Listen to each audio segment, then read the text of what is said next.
Jadi, di video kali ini kita akan melanjutkan recap anime Tsukimichi Season 2 Part 1.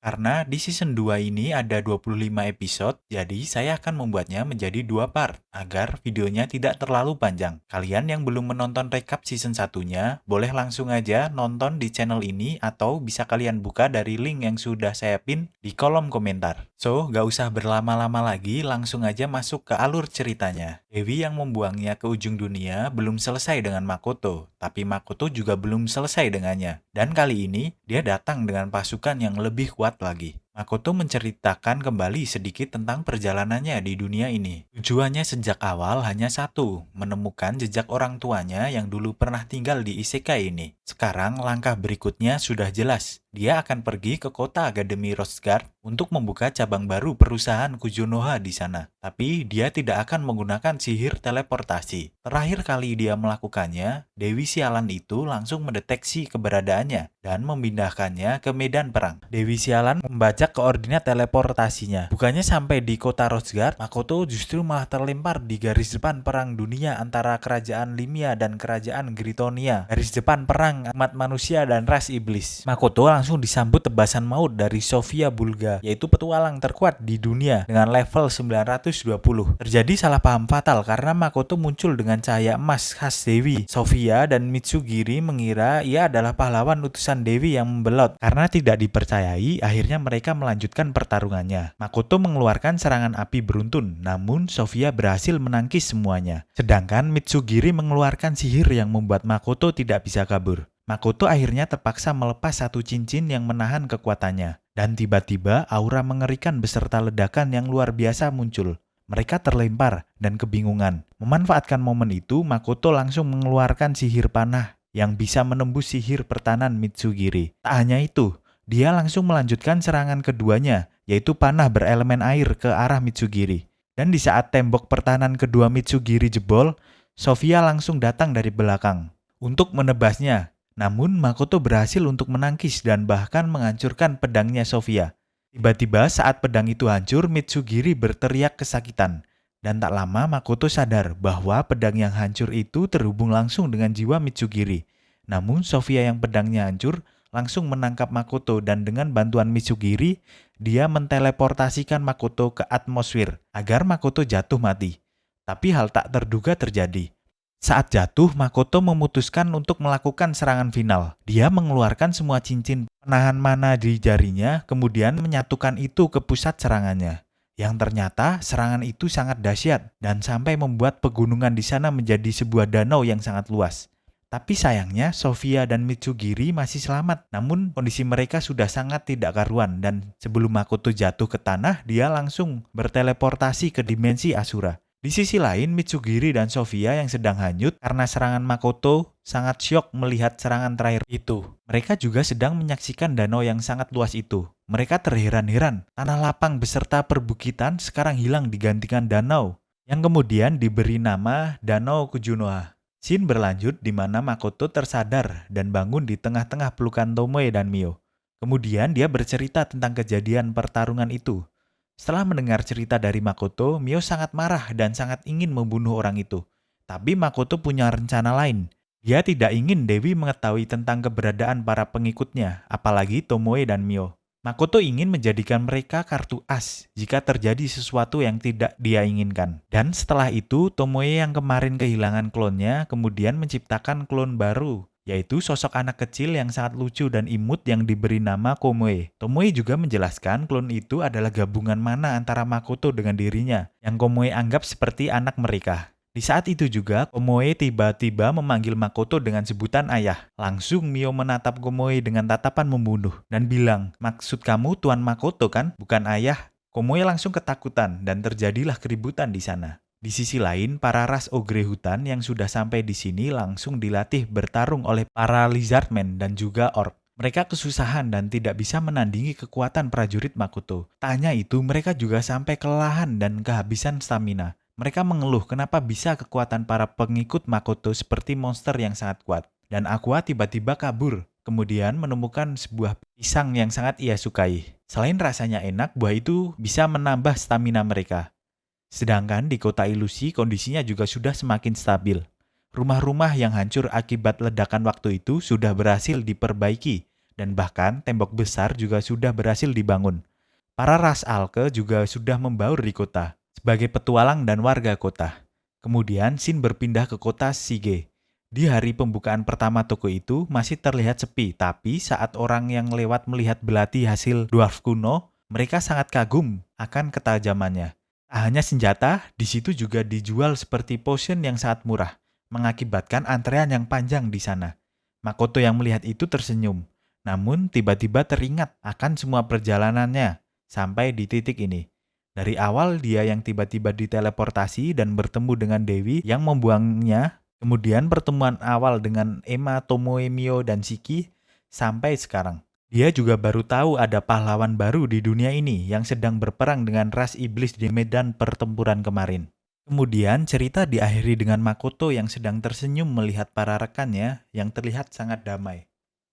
Makoto tidak ingin pengalaman itu terulang, jadi dia jalan kaki bersama Shiki. Tomoe dan Mio ditinggal untuk menjaga sub ruang dimensi iblis, atau yang kemarin kita kenal sebagai dimensi Asura. Di dalam sub ruang, keadaan sedang kacau. Hampir semua perwakilan ras yang tinggal di sana tergeletak tidak sadarkan diri. Penyebabnya adalah makanan buatan Mio. Bukan karena niatnya buruk, Mio hanya ingin belajar memasak untuk Makoto. Tapi sebagai monster laba-laba iblis yang bisa memakan apa saja, Mio tidak memahami bahwa bahan-bahan terbaik sekalipun bisa menjadi racun jika diolah tanpa pengetahuan dasar tentang makanan manusia. Belum lagi kemampuannya menahan kekuatan saat memasak seringkali terlalu kuat dan membuat bahan itu hancur atau gosong. Tomoe akhirnya yang harus pusing memikirkan solusinya. Di perjalanan, Makoto dan Shiki singgah di sebuah kota bernama Obit. Makoto masuk ke sebuah bar untuk makan. Hidangan yang disajikan cukup unik, makanan berbahan dasar slime. Rasanya lumayan enak, tapi selama di sana dia terus mendapat tatapan aneh dari semua orang. Wajah Makoto yang memiliki kemiripan dengan ras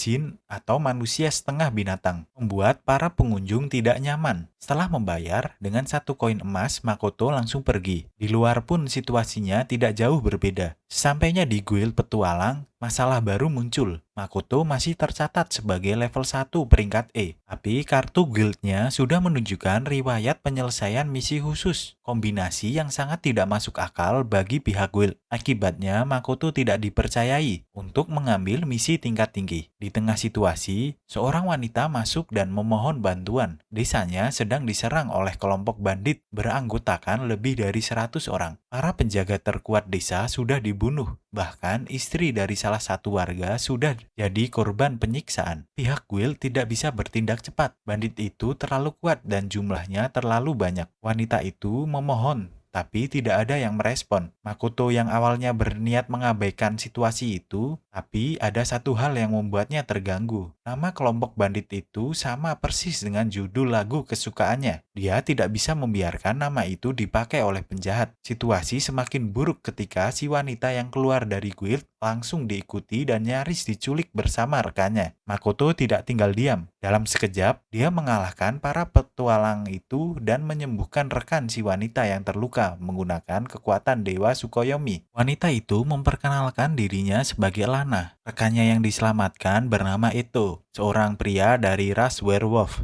Lana menjelaskan situasi desanya lebih rinci. Dalam beberapa hari ke depan, desa Tapa kemungkinan sudah rata dengan tanah jika tidak ada yang bertindak. Eto yang sudah sadar langsung bertanya soal respon guild. Hasilnya nihil. Guild tidak bisa diandalkan untuk bertindak secepat yang dibutuhkan. Lana hampir putus asa. Dia sudah berdoa kepada Dewi, tapi tidak ada jawaban. Makoto yang mendengarkan semuanya, lalu dia memutuskan untuk pergi langsung ke desa dan mengecek situasi sendiri. Sampainya di desa, korban sudah berjatuhan lagi. Makoto langsung bisa merasakan keberadaan para bandit menggunakan kemampuan persepsinya. Mereka ada di hutan dekat pegunungan. Eto memperingatkan bahwa pergi ke sana sendirian sama saja dengan bunuh diri. Makoto menjawab dengan tenang bahwa dia baik-baik saja. Lalu dia menambahkan satu hal. Dia hanya ingin memberikan pelajaran kepada orang-orang yang berani memakai nama lagu kesukaannya sebagai simbol kejahatan. Di pegunungan, para bandit sedang bersiap untuk kembali menyerang desa. Makoto muncul sebelum mereka sempat bergerak. Dia menggunakan sihir api, teknik pertama yang diajarkan oleh Emma kepada Makoto. Sejak pertama kali mereka bertemu, para bandit berhasil ditumbangkan satu persatu. Makoto tidak membunuh mereka semua. Sebelum pergi, dia hanya berpesan kepada sang pemimpin bandit, jangan pernah lagi menggunakan nama itu sebagai simbol kejahatan. Ledakan yang terjadi di pegunungan terlihat jelas dari desa. Lana dan Eto langsung menyadari itu. Ledakan itu pasti ulah Makoto. Mereka mengucapkan terima kasih, tidak hanya kepada Makoto, tapi juga kepada Dewi karena doa mereka akhirnya dikabulkan. Sesampainya kembali di kota, Shiki sudah berhasil mendapatkan penginapan yang bagus untuk Makoto, seharga 3 koin emas per malam. Makoto berterima kasih kepada Shiki, tapi pikirannya sudah beralih ke hal lain. Dia sudah mendengar tentang dua sosok pahlawan yang ada di isekai ini, dan mulai penasaran kapan dia akan bertemu mereka. Sebelum Makoto tiba di isekai, ada dua orang dari dunia yang sama dengannya, yang sudah lebih dulu dipanggil oleh Dewi. Dua orang dengan takdir yang sangat berbeda satu sama lain, capai segalanya dengan mudah sejak kecil. Prestasi akademik, pekerjaan apapun yang dia sentuh selalu berhasil. Tapi justru karena itu hidupnya terasa sangat membosankan. Sampai suatu waktu, Dewi muncul dan menawarkan sesuatu yang berbeda. Dewi memintanya menjadi pahlawan di isekai untuk membantu mengalahkan para iblis yang mengancam umat manusia. Hibiki hampir menolak, tapi Dewi sudah lebih dulu membaca isi hati Hibiki dan tahu persis kata-kata apa yang harus dia ucapkan. Kemudian Hibiki menerima. Di isekai, Hibiki disambut dengan meriah oleh kerajaan Limia. Pada saat yang sama, di tempat yang sangat berbeda, Makoto malah dibuang ke ujung dunia oleh Dewi yang sama. Hibiki dengan cepat memahami situasi isekai. Dia mempelajari peta wilayah dan menyadari bahwa ada satu pahlawan lagi yang dikirim ke kerajaan Gritonia, kerajaan yang memiliki hubungan kurang harmonis dengan Limia. Hibiki mulai membentuk partinya. Dari sekian banyak kandidat, ada satu nama yang langsung menarik perhatian Hibiki, yaitu Nafar, seorang kesatria pedang terkuat yang sayangnya sama sekali tidak tertarik bergabung dengan pahlawan karena tidak punya pengalaman bertarung. Tapi Hibiki tidak menyerah. Dia mendatangi Nafar secara langsung dan menawarkan sesuatu yang tidak bisa ditolaknya. Kebebasan penuh dalam bertarung dan berbagai keuntungan jika mau bergabung. Nafar menerima, bukan karena terkesan dengan Hibiki, tapi memang karena dia hanya ingin menghabisi para iblis. Tidak lama setelah itu, parti Hibiki yang hampir terbentuk mendapat gangguan. Saat menjalankan misi pengawalan untuk seorang pendeta, mereka diserang oleh ras kobold. Hibiki yang sama sekali tidak punya pengalaman bertarung langsung kaku di tempat. Kelambatannya membuat para kobold sempat memanggil kawanan tambahan dan situasi semakin sulit bagi semua orang. Hibiki yang merasa bersalah akhirnya mengamuk, menghabisi para kobold dengan kekuatan pahlawan yang dia miliki. Dia tidak boleh mati di sini, itu yang ada di pikirannya. Pendeta yang berhasil mereka selamatkan sangat kagum dengan parti Hibiki. Dia bahkan memotong rambutnya sendiri di tempat sebagai bukti kesungguhan untuknya bergabung. Hibiki dan yang lainnya terkejut, tapi karena dia sudah bersungguh-sungguh, mereka menerima dia sebagai anggota baru parti pahlawan. Parti Hibiki terus bergerak menghadapi para iblis. Mereka tidak pernah kalah. Sampai suatu hari mereka bertemu dengan laba-laba hitam bencana, makhluk yang sekarang kita kenal sebagai Mio. Parti Hibiki tidak bisa berbuat banyak sama sekali. Saat teman-temannya terluka, Hibiki kembali mengamuk dan berhasil melukai laba-laba hitam itu. Tapi dia sendiri juga akhirnya tumbang. Entah bagaimana mereka berhasil selamat dari pertarungan itu. Sejak saat itu, Hibiki menyimpan satu janji kepada dirinya sendiri. Suatu hari, dia akan mengalahkan monster itu. Orang yang kedua adalah Tomoki. Berbeda dengan Hibiki, pemuda ini sering dirundung oleh teman-temannya karena tampang dan pekerjaannya sebagai model. Akibatnya, dia mengurung diri di kamar dan menghabiskan waktu membaca novel isekai, berharap suatu hari bisa memiliki kekuatan cheat yang luar biasa. Keinginan itu akhirnya terkabul. Dewi muncul dan menawarkan posisi pahlawan di isekai, lengkap dengan beberapa kemampuan luar biasa, termasuk mata pemikat yang bisa membuat siapapun jatuh hati kepadanya, dan tubuh abadi yang aktif saat bulan purnama. Tomoki kegirangan dan langsung menerimanya. Dia juga meminta agar penampilannya bisa diubah sebelum dipindahkan. Di isekai, Tomoki disambut oleh Putri Lily, putri kedua kerajaan Gritonia. Tapi masalah langsung muncul begitu Tomoki diperkenalkan kepada para kesatria kerajaan. seorang kesatria wanita langsung jatuh hati kepadanya. Putri Lily yang melihat itu segera mengecek status Tomoki dan langsung memerintahkan agar seluruh keluarga kerajaan diberikan penangkal sebelum ada korban lebih banyak. Sebenarnya Putri Lily sangat muak dengan sifat Tomoki, tapi dia punya rencana sendiri yang melibatkan sang pahlawan. Tomoki yang bersemangat menjalani hari-hari di isekai segera jatuh hati dengan kehidupan seperti game yang dia bayangkan selama ini. Seorang alkemis bernama Yukinatsu langsung terpikat kepadanya. Seorang dragon sooner bernama Mora yang mengendalikan naga pun bernasib sama. Malam itu, Putri Lily mengunjungi Tomoki di balkon. Yang mengejutkan,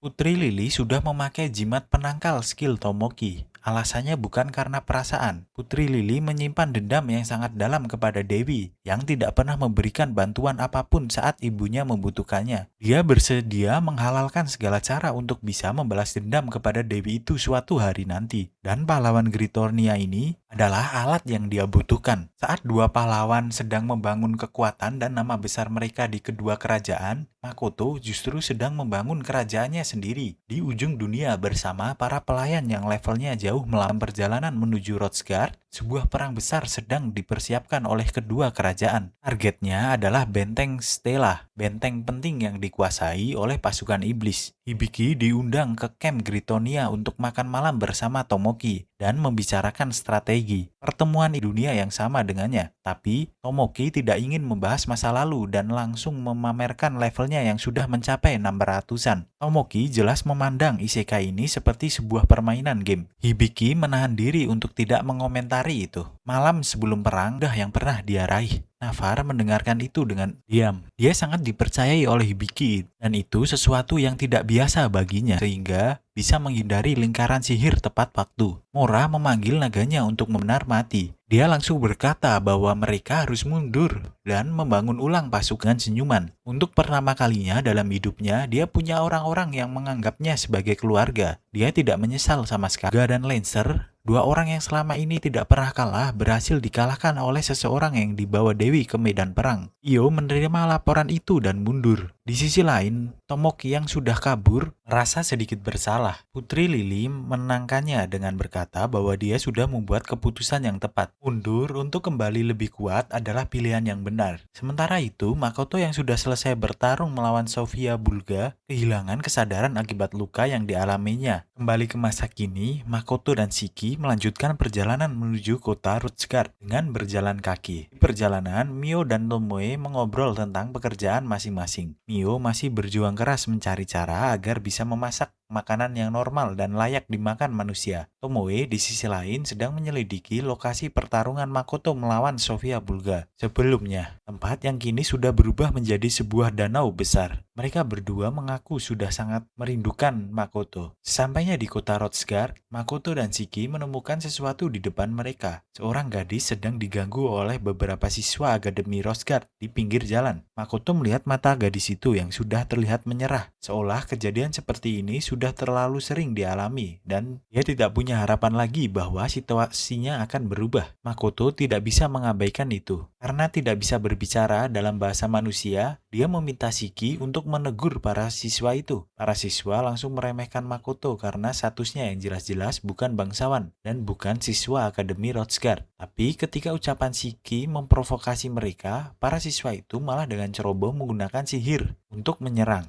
Bagi Makoto, sihir itu tidak berarti apa-apa. Dia meminta Shiki untuk membuat mereka menyerah, dan Shiki melakukannya dengan cara yang sedikit berlebihan. Makoto terpaksa menghapus efek sihir itu sendiri agar tidak membuat keributan lebih besar. Setelah situasi mereka mereda, Makoto berbicara kepada gadis yang tadi diganggu. Gadis itu masih terlihat tidak sepenuhnya mempercayai orang asing, tapi sebelum pergi dia memberitahu Makoto tentang sebuah tempat makan di mana dia bekerja dan berkata bahwa jika Makoto mau datang ke sana, dia akan mengucapkan terima kasih yang sebenarnya. Makoto tertarik. Makanan yang disebut gadis itu mirip dengan nabe, hidangan khas Jepang yang sangat dia kenal. Para siswa yang tadi sudah dikalahkannya ternyata masih melayang di udara dan tidak bisa turun sendiri. Shiki disuruh menurunkan mereka, tapi bukannya merasa malu, para siswa itu malah menyimpan dendam kepada Makoto. Makoto mengabaikannya dan melanjutkan perjalanan menuju Akademi Rothsgard. Tujuannya adalah mendaftar sebagai murid murid agar bisa mendapat status resmi sebagai penduduk kota, sekaligus membuka izin berdagang untuk perusahaan Kujunoha. Di sini, masalah tidak terduga langsung muncul. Shiki yang membaca surat rekomendasi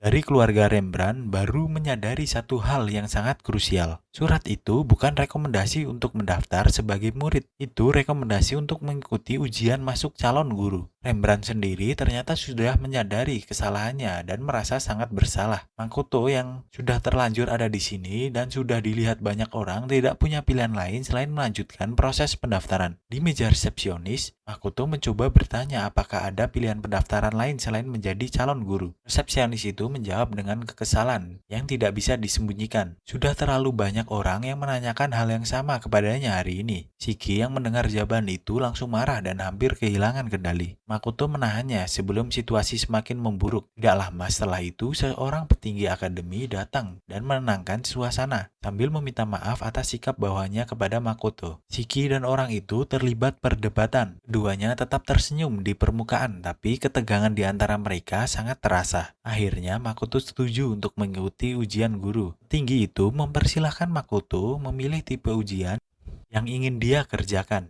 Shiki yang membaca daftar pilihan langsung memilih tanpa ragu ujian paling sulit yang tersedia. Alasannya, Shiki yakin sepenuhnya bahwa tuannya bisa menyelesaikan semua itu dengan mudah. Orang itu sempat terheran, tapi tetap menyetujui pilihan itu. Ujian dimulai. Makoto bersama 3 peserta lain dipindahkan ke lokasi yang berbeda. Aturan ujiannya adalah mengumpulkan 3 bola, satu berwarna biru, satu merah, dan satu kuning dalam 3 hari. Peserta juga harus bertahan hidup dari serangan monster yang mungkin datang kapan saja. Jika ingin menyerah, cukup bunyikan lonceng atau gunakan item sayap untuk kembali. Makoto langsung menggunakan kemampuan pencariannya untuk menemukan sumber makanan. Urusan perbekalan beres dalam hitungan menit. Masalah justru datang dari hal yang tidak dia pikirkan. Bola-bola ujian itu ternyata sangat sulit ditangkap. Bukan karena bolanya kuat, tapi karena Makoto terlalu kuat. Bahkan ketika dia sudah menekan kekuatannya ke tingkat yang paling rendah, bola itu tetap hancur sebelum bisa ditangkap. Makoto merasa kesal. Hampir semua bola yang dia temukan berakhir hancur di tangannya sendiri. Malam pertama, Makoto tidur di dalam penghalang pelindung agar tidak diganggu oleh monster. Tapi ketika dia terbangun, pagi harinya ratusan monster sudah berkumpul di luar penghalang itu, tertarik oleh aura yang dipancarkan Makoto tanpa dia sadari. Makoto memeriksa keberadaan peserta lain dan menemukan 2 dari 3 peserta sudah pergi dari lokasi ujian, entah berhasil atau menyerah. Dia kembali fokus kepada masalah utamanya, bola yang terus-terusan hancur. Setelah terus bereksperimen, Makoto akhirnya menemukan cara. Dengan menekan kekuatannya menggunakan sihir paling lemah yang dia miliki, dia berhasil menangkap bola biru dan bola kuning tanpa menghancurkannya. 1 hari tersisa. Bola merah masih belum didapat karena bola itu hanya bisa ditangkap melalui serangan fisik, bukan sihir. Pagi hari terakhir dimulai dengan serangan tak terduga. Seorang asasin menyerang Makoto dari belakang menggunakan pisau beracun. Ternyata asasin ini memang sengaja disewa untuk mengancam para peserta ujian agar mereka mundur. Tapi dia menjadi sangat kesal setelah pisau miliknya dipatahkan oleh Makoto begitu saja. Dia menjamin bahwa racun pada pisaunya sudah pasti mematikan. Beberapa saat berlalu, Makoto tidak tumbang. Makoto dengan santai berkata bahwa racun tidak mempan kepadanya. Lalu sebelum asasin itu sempat bereaksi, seluruh tubuhnya dari kepala hingga kaki dibuat mati rasa oleh Makoto. Masalah berikutnya lebih membuat Makoto frustasi dari racun manapun. Bola merah masih terus hancur setiap kali terkena serangannya, meski sudah dikurangi semaksimal mungkin. Lalu sebuah ide datang. Makoto teringat pada pisau dapur biasa yang digunakan untuk memotong ikan, benda yang tidak memiliki kekuatan destruktif apapun. Dengan meniru cara memegang dan mengayun pisau dapur itu sambil terus menekan kekuatannya, Makoto akhirnya berhasil menang lokasi ujian. Di sana, para peserta lain sudah gagal. Ada yang tidak tahan dengan serangan monster, ada yang menyerah akibat ancaman asasin. Makoto menyerahkan ketiga bola kepada si penguji. Penguji itu terdiam lama menatap bola-bola di tangannya. Dia menjelaskan bahwa maksud ujian ini sebenarnya adalah peserta mengumpulkan 3 bola dari satu warna saja, bukan 3 warna sekaligus. Mengumpulkan ketiga warna berbeda sekaligus hampir mustahil dilakukan oleh siapapun. Tapi yang ada di tangannya sekarang adalah adalah bukti bahwa seseorang baru saja melakukannya. Makoto resmi lulus dan menjadi guru sementara di Akademi Rothschild. Di sisi lain, terungkap bahwa ujian Makoto tadi sudah sengaja dipersulit oleh seseorang atas permintaan khusus. Seseorang yang ingin menyingkirkan Makoto sebelum dia sempat mengajar. Dan ternyata, assassin yang menyerang Makoto tadi pun adalah suruhan orang yang sama, seorang guru bernama Bright.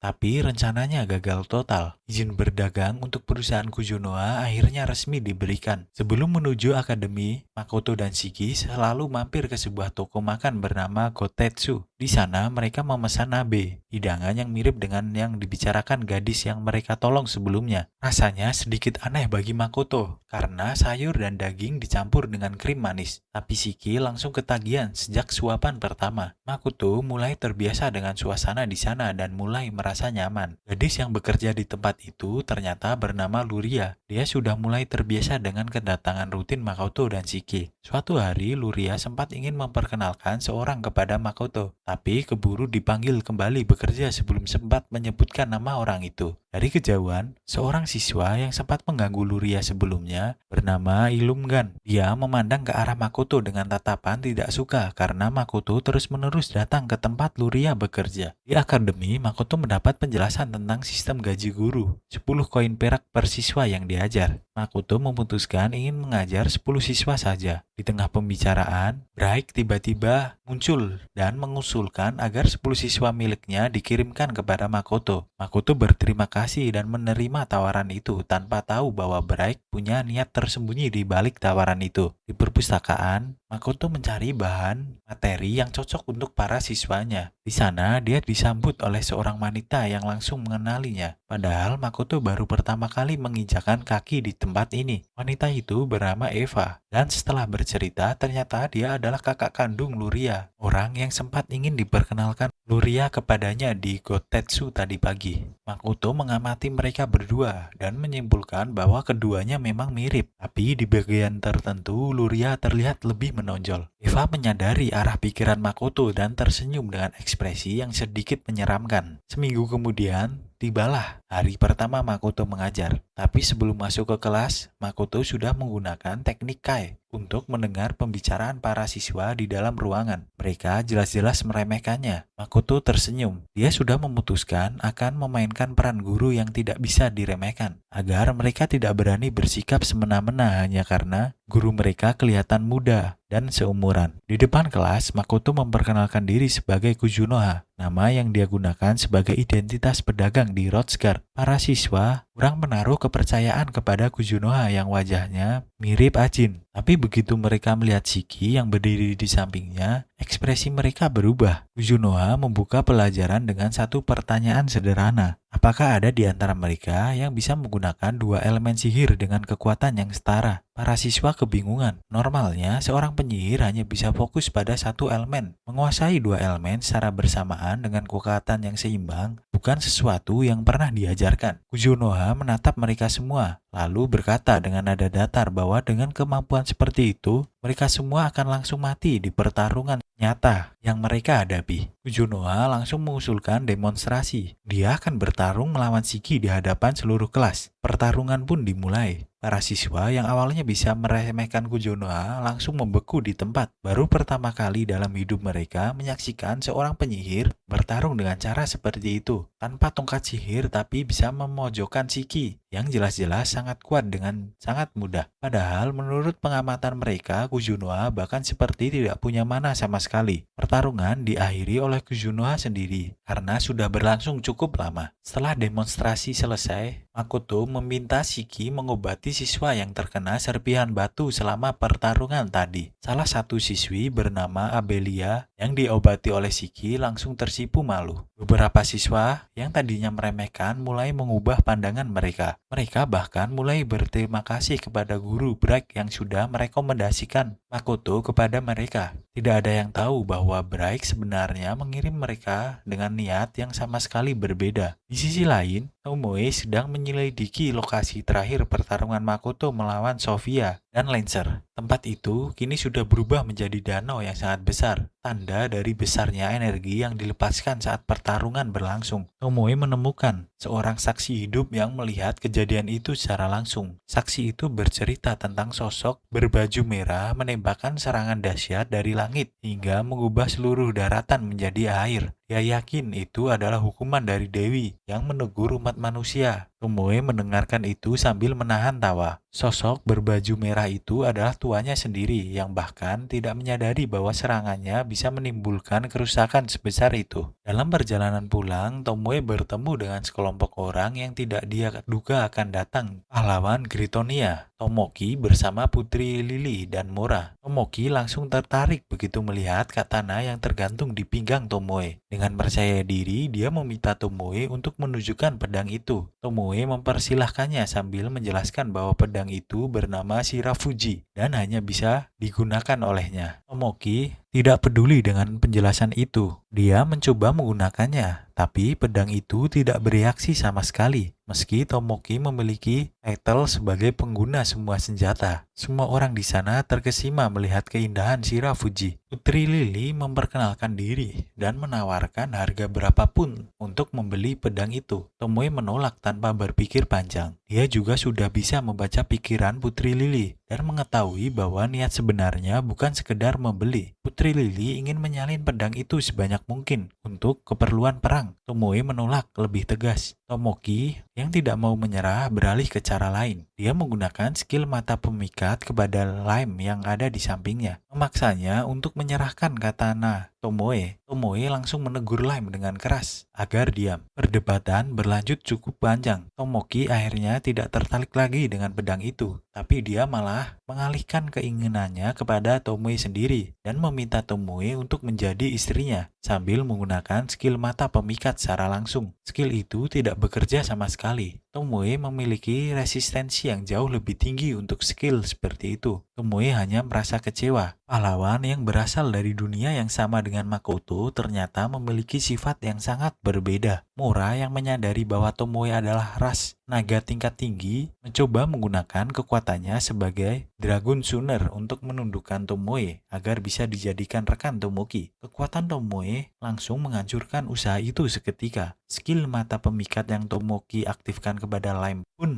ikut hancur terbawa kekuatannya Tomoe. Tomoki yang tidak terima dipanggil bocah ingusan langsung menyerang Tomoe dengan seluruh kekuatannya. Tidak ada satupun serangan yang berhasil menyentuhnya. Tomoe memberikan pesan terakhir kepada Putri Lily. Pertemuan kali ini dia anggap tidak pernah terjadi. Tapi jika ada kejadian serupa yang terulang lagi di masa mendatang, maka Tomoe tidak akan memberikan ampun. Dan pahlawan Gritonia itu akan dia habisi. Putri Lily menerima pesan itu dengan wajah yang tertekan. Di wilayah ini ada seekor naga lagi yang bisa membaca pikiran. Dan kekuatannya jauh di atas apa yang bisa mereka hadapi. Tomoki yang tidak mengerti situasinya malah semakin tergila-gila kepada Tomoe setelah pertemuan itu. Tiba-tiba Lem menangis. Efek mata pemikat yang sempat dikenakan kepadanya meninggalkan bekas yang tidak menyenangkan. Tomoe yang melihat itu menawarkan sesuatu kepada Lem. Dia menawarkan Lem untuk menjadi familiarnya, yang berarti Lem tidak akan lagi menjadi manusia biasa sepenuhnya karena akan menerima sebagian kecil kekuatan Tomoe. Konsekuensinya besar, tapi Tomoe mengatakannya bukan sebagai paksaan, hanya sebagai pilihan yang tersedia jika Lem menginginkannya. Di tempat yang berbeda, Mio sedang mencari rumput laut di tepi pantai. Tiba-tiba seekor serigala menyerangnya dari semak-semak. Mio langsung marah karena kimononya basah. Dia sudah bersiap untuk membalas ketika seorang perempuan datang berlari dan meminta maaf. Serigala itu adalah binatang spirit miliknya dan dia tidak sengaja melepaskannya. Perempuan itu adalah Hibiki. Mio memperhatikan ekspresi penyesalan Hibiki. Ada sesuatu dalam cara Hibiki menyesal yang mengingatkannya kepada Makoto. Mio akhirnya memaafkannya. Dalam perbincangan singkat, setelah Hibiki menyebutkan beberapa jenis rumput laut dan bahkan bahan makanan khas Jepang yang dia kenal dari dunia asalnya, Mio langsung bereaksi. Bahan-bahan itu ada di dalam ingatan Makoto juga. Dan selama ini itulah referensi yang Mio gunakan untuk belajar memasak. Mio langsung meminta Hibiki untuk mengajarinya memasak. Hibiki tidak bisa menolak permintaan yang disampaikan dengan semangat sebesar itu. 2 hari kemudian, Mio menemani party Hibiki dalam perjalanan menuju Shige. untuk mencari senjata baru. Hibiki masih belum pulih sepenuhnya secara mental setelah kehilangan Nafar. Artinya, menyembunyikan identitas mereka sebagai pahlawan dari semua orang termasuk ke Mio. Di tengah perjalanan, mereka bertemu sekelompok monster belalang. Mio menawarkan kepada party Hibiki jika mereka bisa mengalahkan monster itu sendiri, maka Mio tidak akan ikut campur. Tapi jika tidak, dia yang akan membereskannya. Party Hibiki pun maju, tapi kondisi mereka masih jauh dari optimal. Pertarungan berlangsung sangat berat dan mereka akhirnya terpojok. Hibiki meminta bantuan Mio. Mio mengeluh, tapi dia tetap bergerak untuk membantu Hibiki. Monster belalang itu berhasil dikalahkan dengan mudah. Sayangnya saat Mio menyelesaikan pertarungan, satu serangan terakhir monster itu mengenai kimono milik Mio. Kimono kesayangan Makoto yang dia kenakan ikut rusak. Mio yang tadinya sudah tenang langsung berubah. Kemarahannya naik ke level yang jauh berbeda dari sebelumnya. Dalam kondisi seperti itu, Mio membuat keputusan yang mengejutkan semua orang.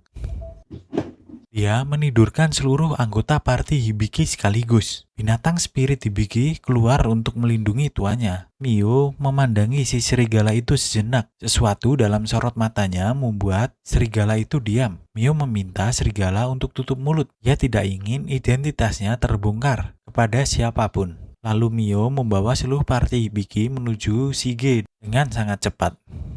Setelah mereka sadar, Hibiki diberitahu untuk segera menuju perusahaan dagang Kuzunoha yang ada di Shige. Di sana, Hibiki mengucapkan terima kasih kepada Mio dengan tulus. Mio merasa sangat senang. Dia mengusulkan sebuah kesepakatan. Sebagai balas budi, Mio ingin Hibiki mengajarinya lebih banyak tentang cara memasak, serta menggunakan bahan-bahan yang Hibiki kenal dari Jepang. Sebagai gantinya, Elder Dwarf akan membuatkan senjata baru yang kuat untuk seluruh party Hibiki. Sebagai tambahan, Elder Dwarf menyarankan agar party Towa menemani Hibiki saat mereka berlatih di gurun untuk memastikan keselamatan mereka selama proses pemulihan. Semua pihak diuntungkan. Hibiki juga merasa senang. Beberapa hari kemudian, Mio sudah berhasil mengumpulkan bahan makanan yang normal dan layak.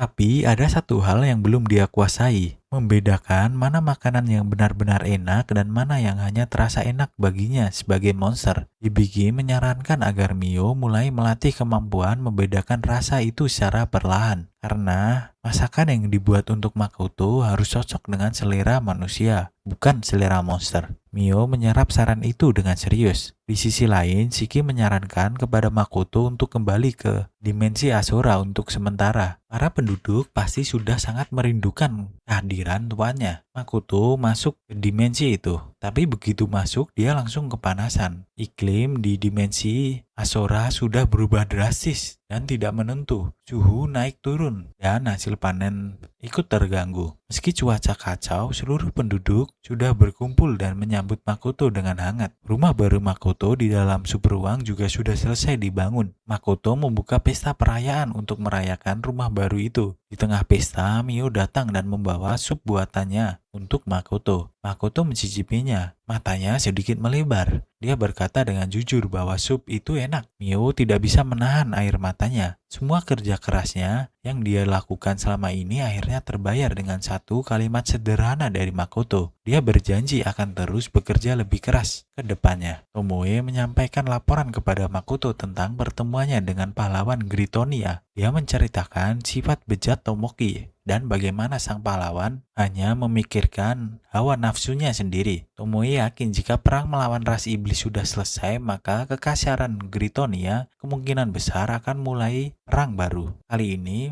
mungkin melawan sesama manusia. Ada satu hal lagi yang membuat Tomoe lebih khawatir. Dari dalam pikiran Putri Lily, dia mendeteksi bahwa sang putri sudah mengenal konsep senjata api dari dunia Makoto. Meski tidak seberbahaya sihir senjata seperti itu, tapi tetap bisa membunuh dengan mudah dan efisien. Tomoe sempat mempertimbangkan untuk menghabisi pahlawan Gritonia itu secara diam-diam sebelum situasi memburuk. Makoto menghentikannya. Dia tidak setuju tindakan semena-mena seperti itu, bahkan terhadap seseorang yang jelas-jelas berbahaya. Tomoe menerima keputusan itu meski masih menyimpan kekhawatiran. Dia juga memberitahu bahwa sampai saat ini belum ada informasi yang ditemukan tentang cincin penghilang berkah Dewi yang selama ini mereka cari. Tomoe juga secara tidak sengaja menyebutkan tentang seseorang yang membuat seluruh dataran berubah menjadi danau dalam pertarungan besar sebelumnya. Makoto mendengar itu dengan ekspresi bingung. Tomoe tertawa sendiri melihat kepolosan tuannya. Orang yang membuat danau itu adalah Makoto sendiri dan dia bahkan tidak menyadari bahwa serangannya bisa menimbulkan efek sebesar itu. Sementara itu, Tomoe mendapat informasi dari Shiki bahwa Makoto mulai didekati oleh banyak siswi akademi yang menginginkannya sebagai calon suami.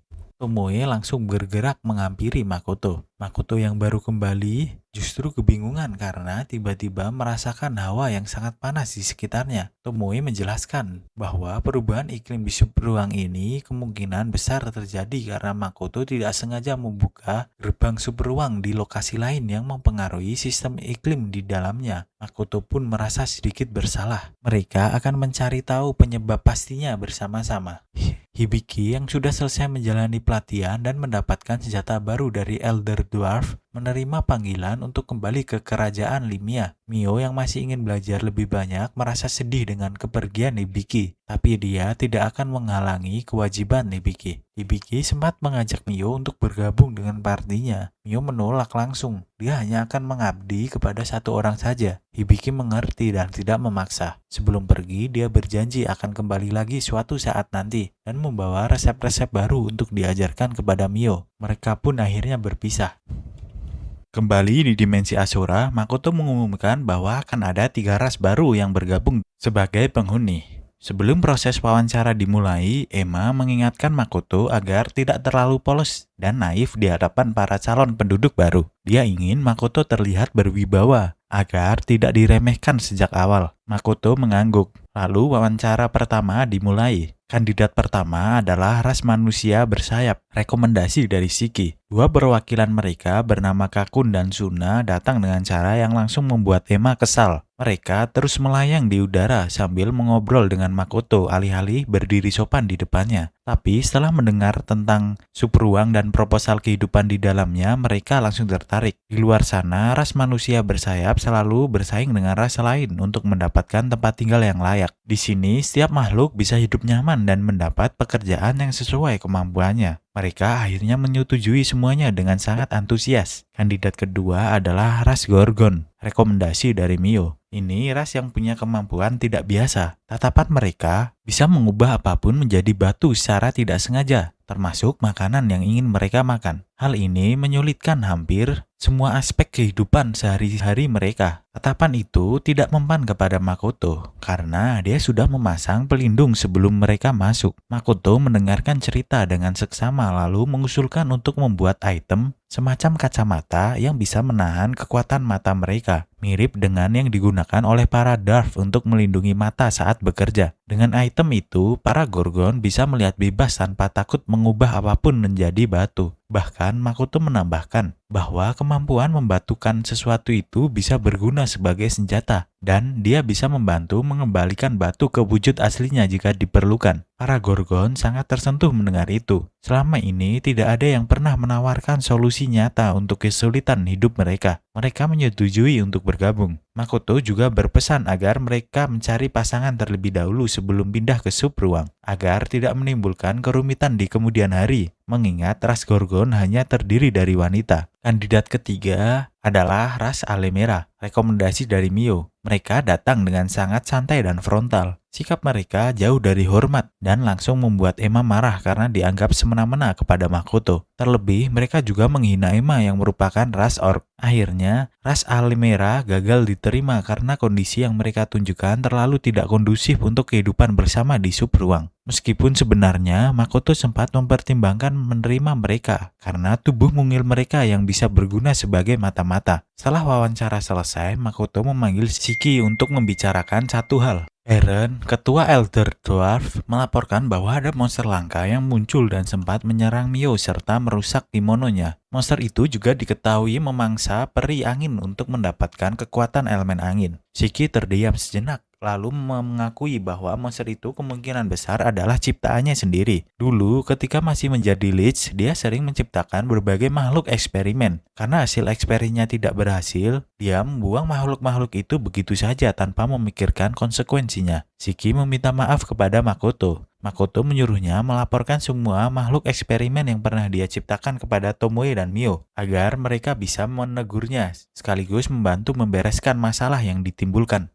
Penerimaan resmi dua ras baru dilangsungkan di subruang. Keesokan harinya, cuaca subruang masih belum stabil, tapi hasil panen ternyata sangat baik. Pemandangan di dalam subruang pun tetap indah berkat kerja keras seluruh penghuninya. Makoto memandangi itu semua dan berpikir bahwa dimensi ini butuh lebih banyak penduduk lagi ke depannya. Lalu Makoto bersiap kembali ke Rothsgard bersama Shiki. Para penduduk subruang termasuk Mio merasa sedih melihat Makoto pergi lagi. Makoto berjanji akan sering kembali ke depannya. Sesampainya di Rothsgard, Makoto disambut dengan laporan keuangan yang sangat menggembirakan. Perusahaan Kujonoha menghasilkan banyak sekali koin emas dari kegiatan perdagangan yang sudah berjalan. Aqua dan Eris yang menjadi pegawai toko di sana mendapat hadiah pisang segar dari Makoto. Hadiah yang membuat keduanya jauh lebih senang dari hadiah apapun yang pernah mereka bayangkan. Di akademi, Bright kembali mendatangi Makoto. Kali ini dia memesan lagi botol pemulihan untuk murid-muridnya. Makoto menerima pesanan itu tanpa kecurigaan berlebihan. Bisnis perusahaan Kujonoha semakin dikenal oleh banyak pihak di akademi, tapi ada hal yang mulai membuat Makoto kurang nyaman. Setiap hari, dia terus mendapat surat lamaran dari para siswi yang tertarik bukan kepada orangnya, tapi kepada kekayaan dan koneksi perusahaan Kujonoha. Shiki membawa kabar tentang 3 murid tambahan yang akan masuk ke kelas Makoto.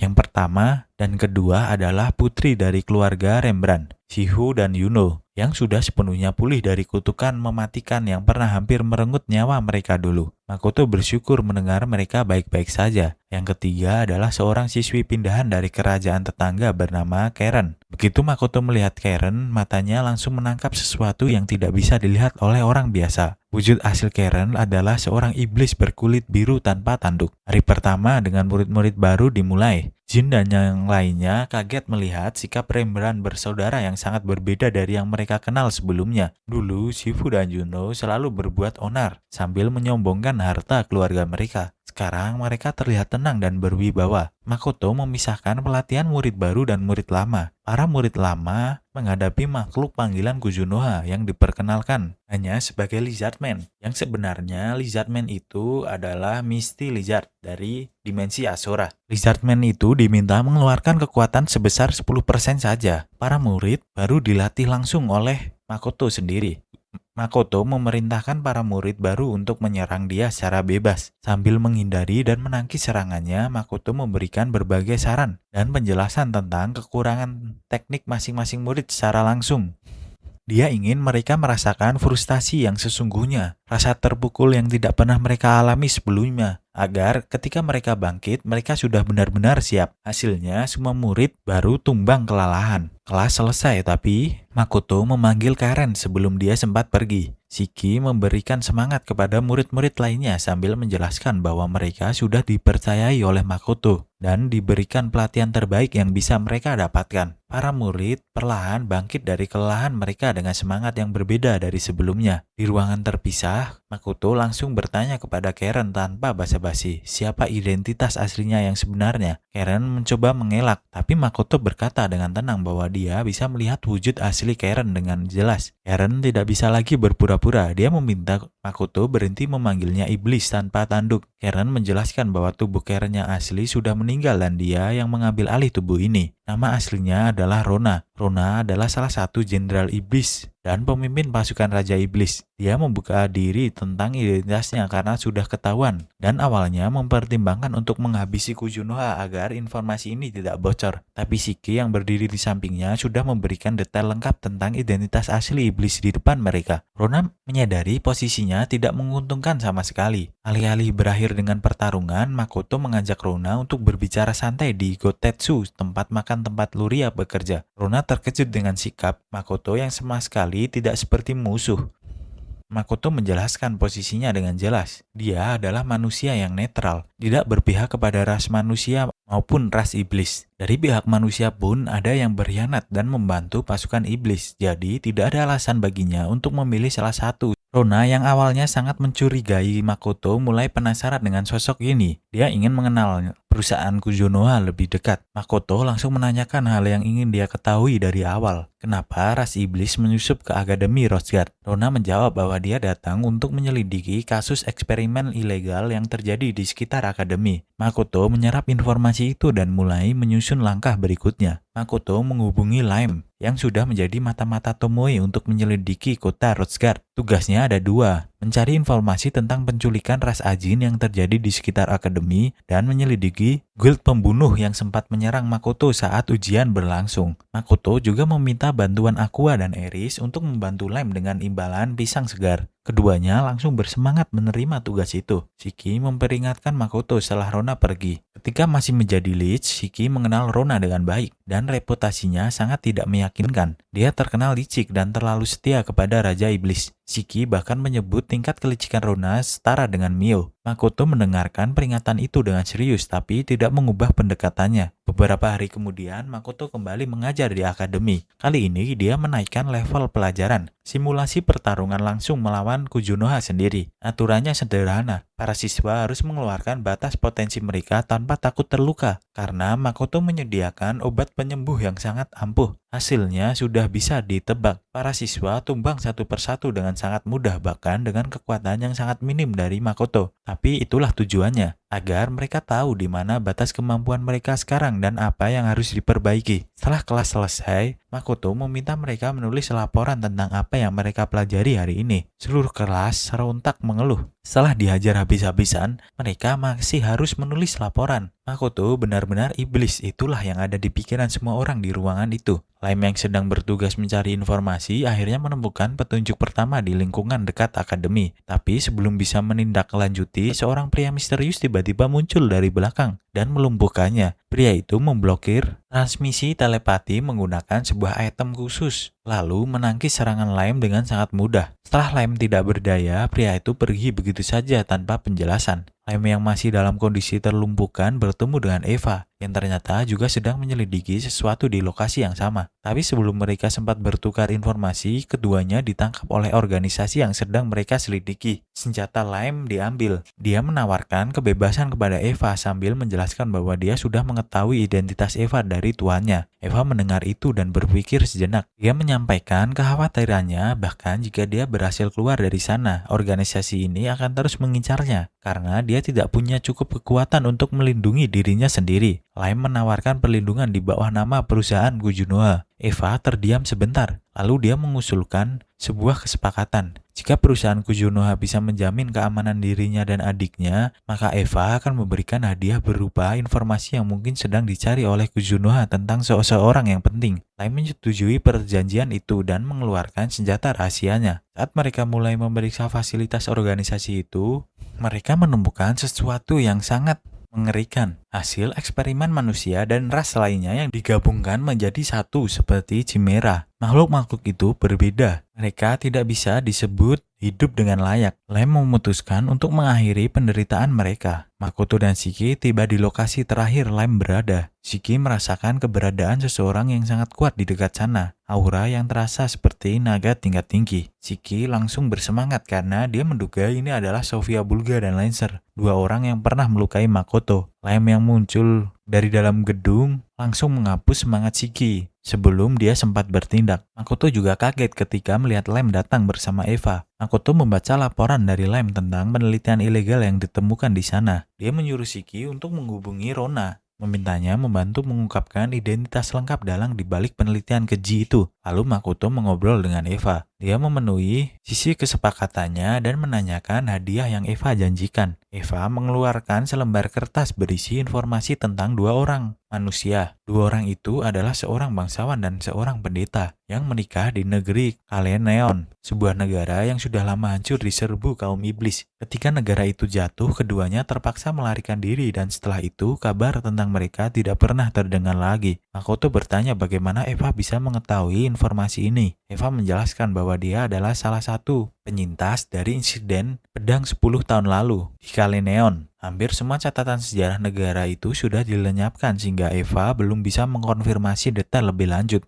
Makoto menyerap informasi itu dengan serius. Tapi di dalam pikirannya sudah ada pertanyaan besar yang mulai terbentuk. Eva juga menceritakan tentang dirinya dan Luria sebagai bangsawan dari negara Kaleneon yang melarikan diri saat rakyat berperang. Mereka berdua sudah lama dianggap pecundang oleh banyak pihak. Rasa bersalah itu sampai pernah mendorong mereka untuk mengakhiri hidup, tapi mereka mengurungkan niatnya. Akhirnya Eva memutuskan untuk menghubungi organisasi anti Dewi dan memanfaatkan kekuatan mereka untuk merebut kembali Kaleneon suatu hari nanti. Tapi rencana itu gagal ketika dia dan Lime tertangkap. Makoto mendengarkan semuanya lalu berjanji akan melindungi Eva dan Luria dari segala bahaya yang akan terjadi ke depannya. Tiba-tiba Makoto merasakan keberadaan seseorang yang familiar di dekat mereka. Orang yang sama yang melumpuhkan Lime semalam. Mio dan Tomoe yang kebetulan ada di sana langsung bersiap karena mereka sudah mendeteksi bahwa orang itu cukup kuat untuk dikhawatirkan. Lime disuruh menjauh karena keberadaannya hanya akan menjadi beban dalam situasi ini. Sosok itu muncul. Makoto memandangnya, lalu Tomoe yang berdiri di sebelahnya berkata dengan heran, "Sejak kapan Ruth menjadi pria?" Ternyata sosok misterius yang selama ini mereka takutkan adalah Ruth, Guildmaster petualang yang berkantor di Rothgard. Ruth meminta maaf karena sudah bertindak kasar kepada bawahan Makoto. Penampilan dan gendernya berbeda dari yang Tomoe ingat, karena Ruth mengganti gendernya 300 tahun yang lalu. Mereka pindah ke penginapan untuk berbicara lebih serius. Ruth mulai menjelaskan semuanya. Dialah yang mendirikan guild petualang 1000 tahun lalu. Dia bisa melakukannya karena tuanya dulu.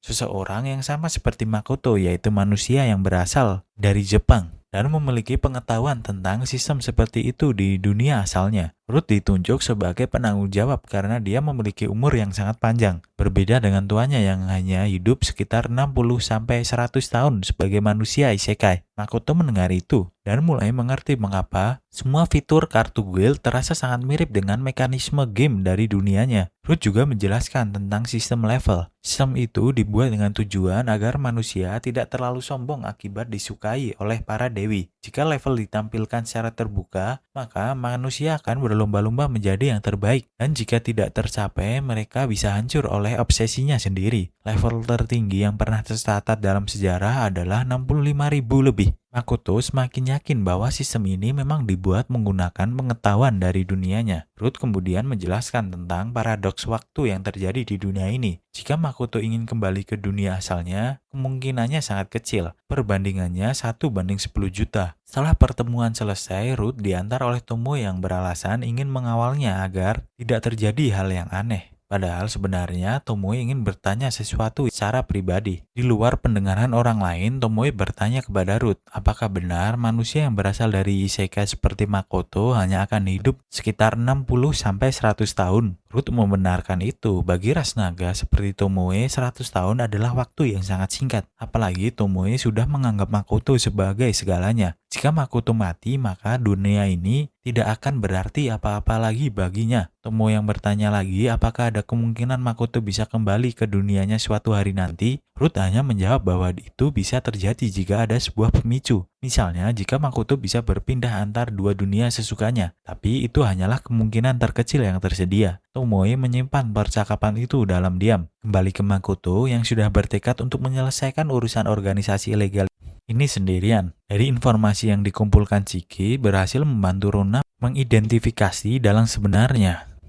Bright ternyata yang selama ini bersikap ramah kepada Kuzunoha. Makoto menemui Bright dan menggunakan sihir hipnotis untuk memaksanya berbicara jujur. Bright menjelaskan bahwa dia bergabung dengan organisasi anti Dewi bukan karena kejahatan semata. Tidak semua manusia bisa berpihak kepada Dewi yang selama ini berlaku sewenang-wenang. Dia percaya bahwa tanpa Dewi pun ras Ajin dan manusia akan tetap hidup baik-baik saja. Tapi Makoto tidak bisa mentolerir satu hal. Eksperimen yang dilakukan organisasi itu menggunakan manusia dan ras lain sebagai bahan percobaan. Itu tidak bisa dimaafkan. Makoto akhirnya mengakhiri break di sana. Musim liburan tiba di Akademi Rothschild, tapi Makoto tidak benar-benar libur. Jadwalnya dipenuhi dengan kunjungan ke subruang mempelajari efektivitas penggunaan kekuatan sihirnya dan berbagai urusan perusahaan Kuzunoha yang terus berkembang. 2 minggu berlalu, Kuzunoha memutuskan untuk menyelidiki laporan tentang ras orc yang diserang oleh beruang dan serigala. Dia menemukan tanda wilayah milik makhluk-makhluk itu. Beruang besar muncul dari balik pepohonan dan langsung menyerang. Hanya dengan satu serangan, Makoto berhasil menjatuhkannya. Kawanan serigala langsung mengepungnya dari semua arah. Tapi begitu melihat tubuh magis yang menyeliputi Makoto, mereka sadar bahwa menyerang tidak akan ada gunanya. Mereka berhenti dan memilih untuk berbicara. Makoto menyampaikan tawaran dengan sederhana. Mereka boleh tinggal dalam hutan subruang sesuka hati mereka. Dan sebagai imbalannya, para warga subruang tidak akan masuk ke wilayah hutan itu tanpa izin. Serigala bertanya dengan heran kenapa Makoto yang jelas-jelas jauh lebih kuat dan tidak memilih jalan kekerasan saja. Makoto menjawab bahwa dia hanya ingin hidup berdampingan, bukan mendominasi. Dia bahkan menawarkan bantuan jika sesuatu saat mereka mengalami kesulitan. Tiba-tiba seekor beruang yang jauh lebih besar dari yang tadi muncul dari kedalaman hutan. Namanya Han.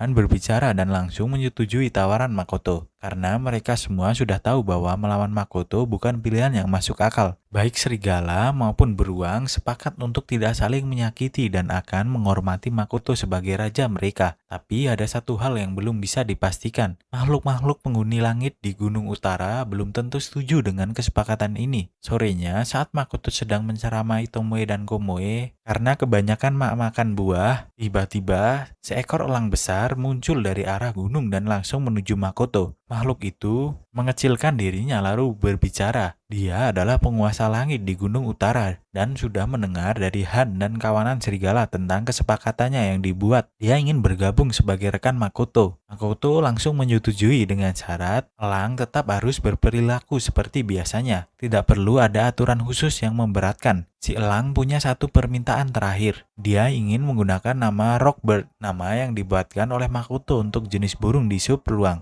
Karena dia sangat menyukainya. Makoto langsung menyetujui itu juga. Si Rockbird pergi dengan sangat senang. Tomoe bergumam dengan sedikit cemburu. Makoto sekarang punya terlalu banyak rekan baru. Makoto menenangkannya dengan berkata bahwa pelayan terbaik yang dia miliki tetaplah Tomoe, Mio, dan Shiki. Tidak ada yang bisa menggantikan posisi mereka. Di tempat lain, Abelia dan Jin sedang berbicara berdua di lokasi yang sepi. Abelia terus terang mengaku semakin tertarik kepada Shiki dan bahkan tidak keberatan menjadi istri kedua atau ketiganya jika ada kesempatan. Jin yang mendengar itu langsung mengalihkan pembicaraan ke inti masalah. Dia bertanya tentang kasus setengah naga yang sempat membuat semua orang kewalahan beberapa waktu lalu dan menawarkan Abelia untuk pergi berburu monster itu bersama seluruh tim. Abelia merasakan hal yang sama dan langsung menyetujui untuk ikut andil dalam misi tersebut. Jin lalu menceritakan sesuatu yang lebih personal. Keinginannya untuk menjadi semakin kuat punya alasan yang sangat spesifik. Ada seseorang bernama Miranda yang merupakan cinta pertamanya sejak kecil. Miranda sangat kuat, bahkan sejak kecil dia sudah bisa mengalahkan banyak monster yang tidak bisa dilawan oleh orang seusianya. Suatu hari, pihak desa meminta Miranda dan Jin untuk memeriksa sebuah tempat penelitian penyihir yang dicurigai. Di tempat itu tiba-tiba muncul monster Chimera yang sangat besar. Miranda tidak lari, dia justru menggila menyerang monster itu dengan cara yang membuat Jin tidak bisa berkomentar apa-apa. Miranda kemudian menang, tapi dalam momen kekacauan itu Jin tanpa sadar menyebut Miranda sebagai monster. Sejak saat itu Miranda menghilang dari kehidupan Jin. Jin ingin menjadi lebih kuat bukan untuk kebanggaan, tapi agar suatu hari nanti dia bisa kembali berdiri di samping Miranda dan meminta maaf atas kata-kata yang sudah terlanjur terucap. Sementara itu, Makoto mendapati informasi dari Eris bahwa para siswa, Jin, Abelia, dan yang lainnya berencana pergi secara diam-diam untuk mengalahkan monster setengah naga tanpa memberitahu Makoto. Eris juga menambahkan bahwa di lokasi itu ada kawanan naga yang bisa membahayakan para siswa. Makoto berpikir sejenak. Sebenarnya para siswa kemungkinan bisa mengalahkan satu naga dengan kerjasama yang baik, tapi kawanan itu terlalu banyak untuk mereka tangani sendiri. Makoto memutuskan untuk mendahului mereka ke lokasi tersebut, menghabisi kawanan naga itu terlebih dahulu, dan menyisakan satu naga saja untuk para siswa sebagai bentuk latihan. Sampainya di lokasi, Makoto dan Shiki menemukan sesuatu yang tidak mereka perkirakan. Ada sebuah patung dan ritual aneh yang sengaja dilakukan di sana. Itu bukan fenomena alam biasa. Seseorang atau sesuatu sengaja memanggil para setengah naga ke tempat ini menggunakan ritual khusus. Makoto mencurigai ini adalah ulas ras iblis. Tapi tanpa bukti yang cukup, dia tidak bisa menuduh siapapun. Makoto langsung melenyapkan kawanan setengah naga di sana menggunakan teknik barunya. Di sisi lain, Shiki memberantas kelompok iblis yang menjalankan ritual itu. Sayangnya, Dalang sebenarnya berhasil kabur sambil membawa harta suci Elysion yang digunakan untuk memanggil para naga itu. Para siswa tiba di lokasi tak lama setelahnya. Mereka menemukan satu naga yang tersisa, tepat seperti yang Makoto rencanakan. Tidak ada kawanan. Hanya tinggal satu naga yang dapat mereka hadapi. Para siswa langsung bergerak. Mereka mengepung monster itu dan mulai memperlihatkan kelebihan masing-masing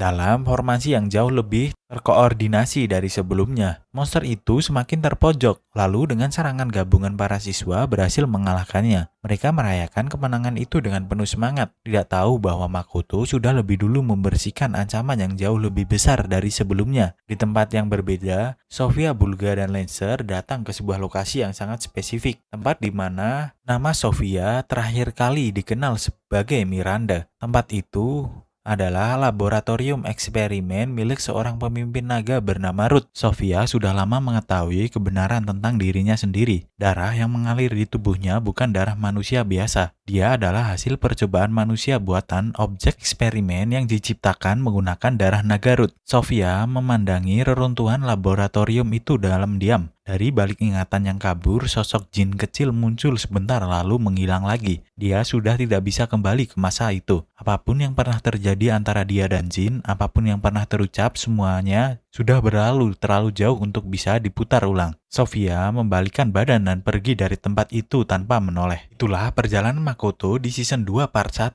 Dari seorang pedagang yang berjalan kaki menghindari deteksi Dewi sampai membangun ekosistem lengkap di dalam subruang dengan puluhan ras yang hidup berdampingan di dalamnya. Dua pahlawan kiriman Dewi sudah bergerak. Ras iblis sudah menyusup ke akademi. Organisasi anti Dewi sudah beroperasi di bawah tanah. Dan jejak orang tua Makoto mulai terlihat dari kejauhan. Perjalanan Makoto masih sangat panjang dan Dewi sialan itu belum selesai mencoba menghentikannya. Kalian jangan lupa subscribe Sobat Isekai agar channel ini bisa menyentuh 1000 subscriber. Dan aktifkan loncengnya agar tidak tertinggal rekap-rekap seru berikutnya. Serta kelanjutan dari cerita anime ini. And bye-bye.